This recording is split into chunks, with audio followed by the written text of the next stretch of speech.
It's like when I'm hitting like PR kind of ceilings, like I hit that 5 plate 484 single, and for me to go past that to like a true 500, I think I need to get my 70-80% of that weight reps higher. I'll start using like closer to the 500-pound weight for like lower reps, and that'll push me to like a 500 single.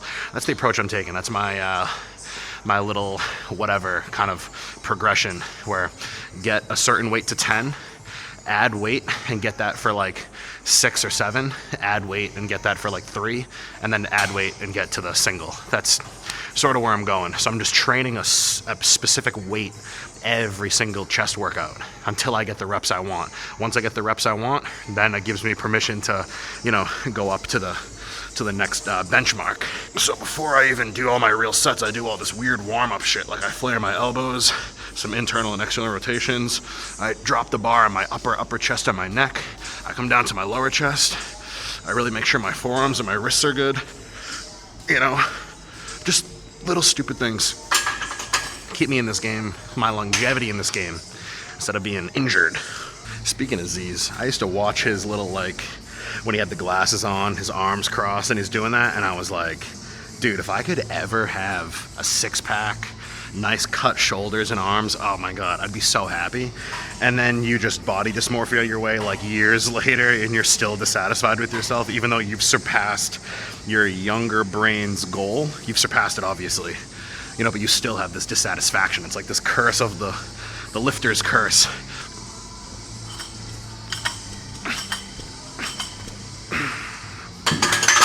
Weight's flying right now. Feels great. I think I'm graduating where I can just plate, you know, like instead of going plate and a half, 2 plates, 2 plates and a half, 3 and a half. I think I'm good to just kind of, you know, go from 4th grade to 5th grade now.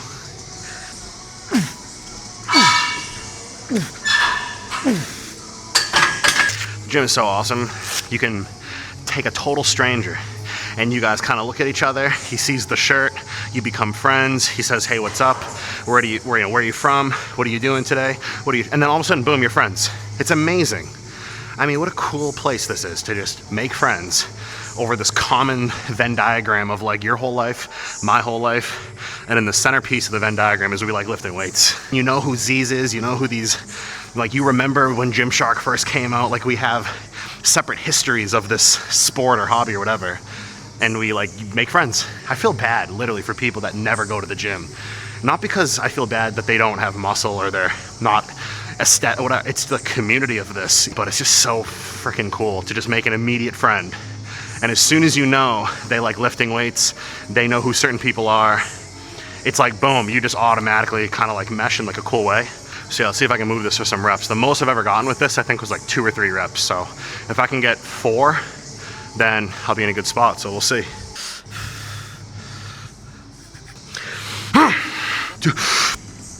Got it, let's go.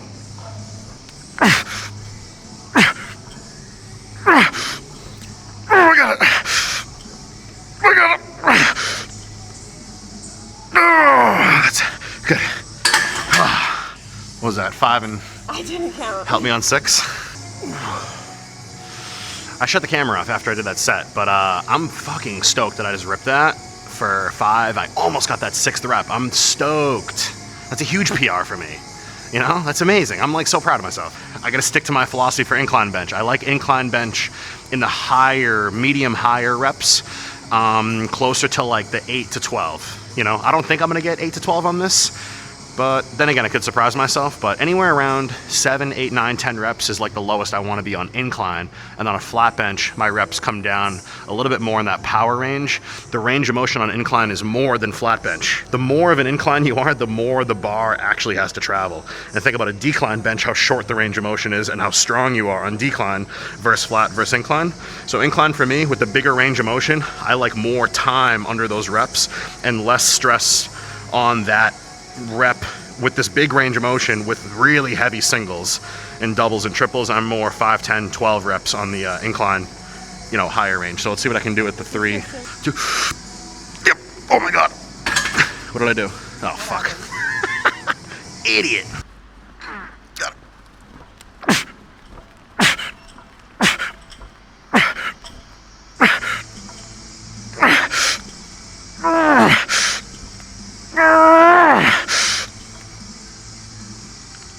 Okay, 9. All right, I got 8 and 1 assisted. Okay, I'm fucking stoked right now. To be coming down in body weight, strength is coming up. I'm telling you, like, using your week and thinking of your week in a calorie environment of a week, not a day. You know, dieting, getting leaner, getting stronger. It's like steering a big boat, not a tight supercar. I mean, a sports car, I mean. When you diet, it's thinking long, big strokes, strides, whatever, big broad brush. And so at the end of the week, have you accomplished a significant enough calorie deficit where your body weight and your body fat has been stripped down? However, on your training days, you have enough fuel to hit 2 or 3 really fucking important sets. The rest of the workout, personally for me, I'm not gonna be barbell incline 5 sets, barbell flat 5 sets, dumbbell like I'm not doing all this free weight, heavy stuff, but 2 or 3 sets out of my whole workout at the beginning, I wanna recruit as much power so that I can logbook increase, the quality of my reps increases, but over the course of a week or a month, I've gotten leaner while the strength is happening at the same time. It's just recomp kind of 101 is push into a deficit and create those calorie deficits in your week, and then just at maintenance or below maintenance on your training days. And make sure you don't just pop a Rice Krispie treat and a banana pre-workout. Like, you need to be preparing the whole morning into the afternoon for your evening lift, or preparing the prior night before through the night into the morning for your morning lift. It's not just, oh, I ate food at 4 p.m. I had some hot carbs in me at 4 p.m. and then I run to the gym at 5 and expect all this power to be there from one meal of, of carbs. It's got to be like again, it's not about I take 100 grams of carbs in and all of a sudden I can just go power through my PRs at the gym. It has to be cumulatively like build up as the morning into the afternoon goes, so that your workout in the afternoon has power for the beginning of the workout where all your important, exercises are. And then tomorrow, let's say, is a rest day. That's the day to drop down to 150 carbs, do your cardio, do your steps, and really get rid of all the blood, bring your blood glucose down real low. And then from that low blood glucose state, you're flat, which is fine. And you dig into those fat cells to pull the body fat out of your, out of your skin subcutaneously. And using the whole week as a calorie deficit approach as opposed to just my day, or like a whole month. The whole month, did I accomplish a calorie deficit? Did I lose anywhere from 4 to 10 pounds this month? Roughly a pound a week, maybe 2 pounds a week or more over the course of a month. And during that month, on the days that mattered in the gym, was I pushing into new PR territory, or at least matching, depending on how lean you are and how low your food is and all these other things. So this workout today for me came after a rest day yesterday. My rest day yesterday is only like barely 200 carbs, cardio, and steps. However, my workout tonight at 7 p.m., I'm loading my body early in the morning today. I'm getting ready for this workout. From the second I get up, I'm getting ready for this workout, but I'm not stressing. It's just casual, bro. Casual bodybuilding is what I'm all about. I have to eat anyways. I got to drink water anyways, and I got to walk around anyways. I might as well do it in a fashion that makes my workout later that day be fucking amazing, so that I can look in the mirror and go, I'm getting leaner, cool. And then I can look at my logbook and my muscles themselves and go, awesome, I'm getting stronger and bigger. Getting leaner and stronger and bigger all at the same time without stressing out your whole entire life and your social life and your girl or your whatever. Oh my God. This is like the money zone of lifting and fitness and aesthetics and bodybuilding, whatever you want to call it. And people think whatever you do, if you just add steroids, you just get there. Steroids defy the laws of thermodynamics. You can't build muscle in a calorie deficit without steroids. Listen, man, carbohydrates, sleep, and a high,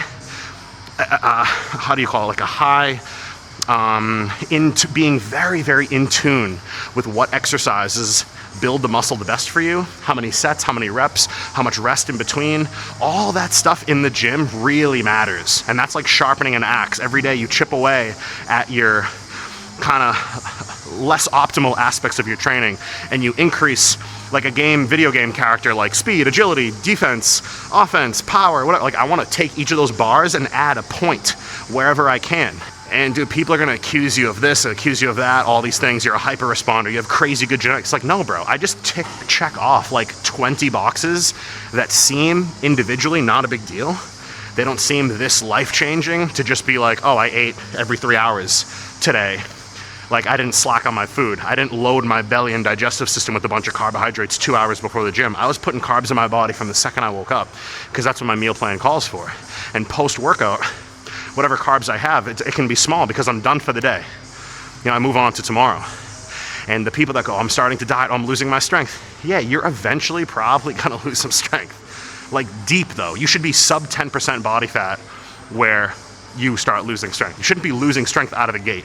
And if you are, then you need to hire a better coach or fucking fix your diet, because there's absolutely no reason that with carbohydrates and almost every meal, plus body fat on your body, which is energy sources, you combine the food, carbohydrates, and the body fat adipose tissue, bring those energy sources together through glycolysis and lipolysis, you should not be losing strength 1 week into a diet, 3, 4, 5 weeks into a diet. I need to create a calorie deficit that's like the least calorie deficit to get to my goal. It's not about going so low carbs and being proud of this crazy, ridiculous, difficult meal plan you volunteered for yourself that just crushes your strength in the gym, crushes your pumps, makes you feel like shit, atrophies your muscle. I mean, that's a horrible time, because then guess what happens when you do that? You fucking give up on the diet and you go back to bulking, which is where you just came from, because you want to see your physique and reveal that muscle. 4 plates, 3.5 plates, 3 plates. Those are my 3 sets. And the reps go up on every single set.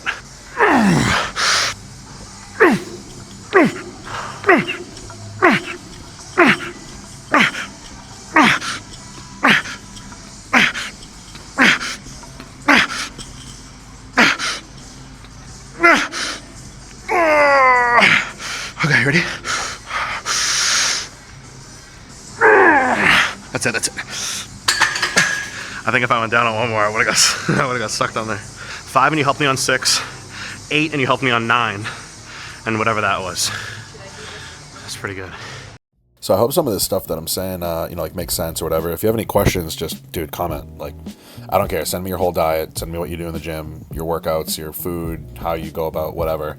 And if you're running into any problems, just let me know and I'll see if I can, do my best to help you out. Some of the stuff that I do is not like normal. Like if you go on Instagram, you go on YouTube and you look up the average person's shoulder workout, you're probably not going to see this. But the reason why I'm doing this, not forever or anything, just temporarily, is because I've been recently feeling like my shoulders just like weren't really kind of growing. And I felt like I was just hitting the ceiling and it was just kind of getting like stale, And if you think about it, if I said to you, hey, what's like leg mass building movements? You're going to mention some sort of squat pattern, leg press stuff, pendulum, belt squat, whatever. Those are all big compound movements for the quads, even arguably for the hamstrings and for the glutes and things like that. Same thing for the bicep. Hey, what's your like main bicep movement? And you're going to be like, oh, some sort of curl. But for side delts, it's such like an arcing kind of like C-shaped motion that has like no leverage, no mechanical advantage. And as soon as you start swinging the weight, you lose your shoulder connection, mind muscle connection all the time. Which I would argue for bicep curls, for example, I do cheat curls all the time, and I never feel like I lose tension and mind muscle connection in the bicep. So what I'm doing here, as you can see, I'm not speeding this up. This is just one set. I didn't speed up or whatever.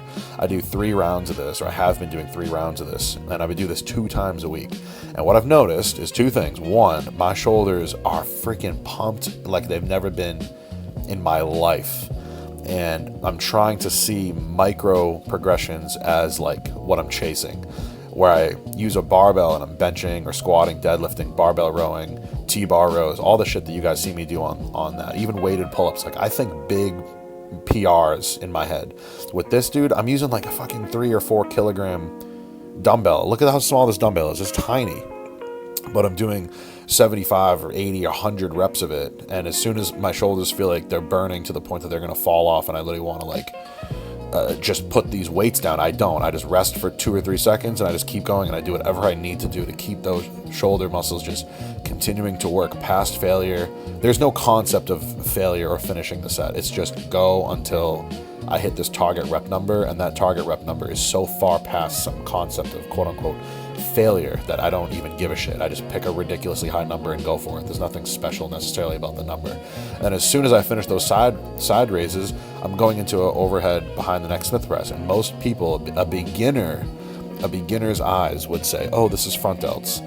Yeah, dude, if you walk in the gym cold and you start pressing over your head, you're probably going to get a lot of front delt engagement. However, when you have completed 50, 75, or 100 reps plus of side raises, and then within 3 seconds you're pressing, you tell me, like, yes, on paper, your front delts, should be getting a lot of tension here. But when I do this, my side delts get blasted. And the reason why I do this is because I don't have a barbell squat for my side delts. Like, I don't have a deadlift or a row exercise for the side delts. They're just such a funky muscle that, yeah, you could say an upright row is a compound movement. It's just, if your elbow is going out to the side of your body, whether it's a side raise with dumbbells or whether it's an upright row with a cable or an easy bar or even dumbbells, whatever, there's just only so much that movement of, how your arm, your elbow goes out to the side of you, up towards the ceiling, and then returns to your side, and goes out to your side, up in the air, and returns to your body. There's only so much weight you can load that movement, because it's like an arc, So I just said, fuck it, I'm going to figure out something that I can load my side delt in a compound movement kind of way. But I can't just walk into the gym cold and start overhead pressing and expect my side delts to get a ton of stimulus. So I side delt raise to infinity and beyond with those little dumbbells. And then I go into this. I'm telling you, this is not normal. I don't recommend doing this all year. Just something to push you up to the next level of shoulder gains and shoulder progression, and do this 2 times a week, because you're going to get pumped to the max.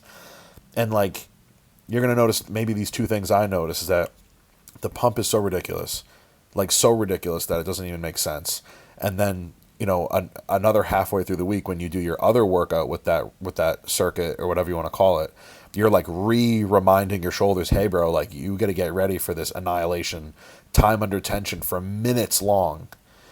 So doing my posing here, I was pretty happy with like how I looked or whatever. I was going into this workout like, yep, I'm about to go travel and like not be in the gym. So this is about the best I'm going to get until that is all finished up. But yeah, hope you guys enjoyed this one. Add me on Snapchat, on Instagram, and TikTok, whatever. And I'll see you guys in the next video. Thank you so much for all your support. I couldn't do this without you.